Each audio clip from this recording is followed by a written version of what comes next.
City sa Cruz ng tirahan ng Batad, Lima Batad, Iloilo, nahinirang sa katungkulang bilang namirang sa katungkulan bilang school principal, ay taimtim na sumusumpa, natutuparin ko ng buong husay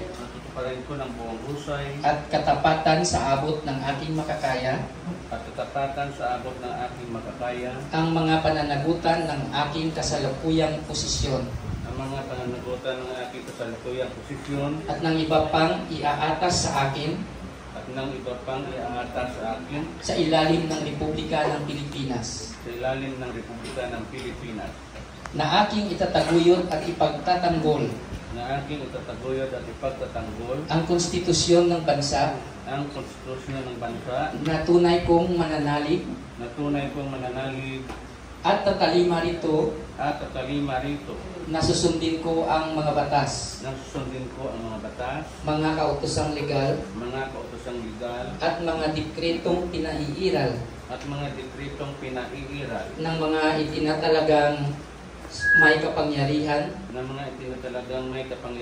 nakusa kong babalikatin ang mga pananagutang ito nang walang anumang pasubali o hangaring umiwas. Kasihan nawa ako ng Diyos. Congratulations, Sir Khalid de la Cruz. You are now officially installed as the principal of Fidel Sarceno National High School. And to those who are here, please extend to him the usual courtesy of service and acknowledge his authority as the representative of the Department of Education in the Schools Division of Iloilo Province at Fidel Sarceno National High School. Again, sir, congratulations. Pangibabaw, Iloilo.